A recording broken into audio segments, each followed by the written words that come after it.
So for the past two videos, I talked about some really clacky HMX retro switches in the KD200s and the deepest of the bunch, which is the HMX Game 1989. But for the third installment of these 80 retro film switches, we have the HMX FJ400. And it's supposed to be the best of both worlds in terms of sound. Let's talk about it. But first, a bit of a disclaimer. Unikey sent these switches over for an honest and unbiased review, and that's what we're going to do here today. Hey guys, it's Mega. Back at it again with another 80 Retros HMX switch review. It's the last one of the lineup and it's called the FJ400, which is supposed to be the middle child of the Clack family of switches. A colorway reminiscent of Fujifilm films from back in the day. What a throwback. Before we go down the slippery slope of remembering the good old days, let's check out what's inside the switch. First off, the top housings are made out of PC, which is the same as the Game 1989's, so also a deep sounding top out.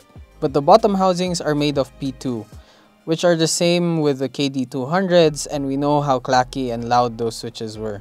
If not, you can check them out up there.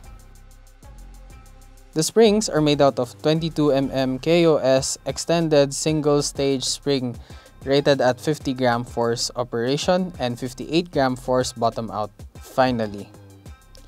As for the stems, they are made out of T2, which I honestly don't have too much information on. I just know it's used for softer plastics like plastic bags and such. And this switch has a total travel of 3.8 mm. So it's not really a long pole switch and it's not really a short pole. It's a safe in between. But does it sound like it's the middle child of the Game 1989 and the KD200s? Let's take a listen.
Before I continue, if you guys like the sound of these switches or any of the 80 retro film switches, you can get them in the link below. Okay, so conclusion.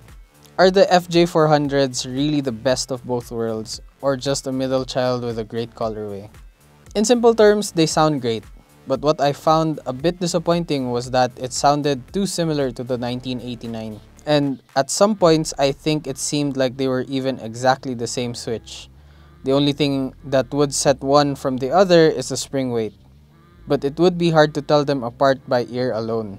The only thing really separating them is the spring weight, and the color of course. Oh, and slightly longer pole of the FJ400s. Honestly, if you're looking for a clacky switch, all three retro switches are great, and it just goes down between the minute details. If you want the heaviest switches of the bunch in terms of spring weight, you should get the FJ400s. If you want the loudest of the bunch, they're the KD200s. If you want the deepest sounding of the bunch, you should get the Game 1989.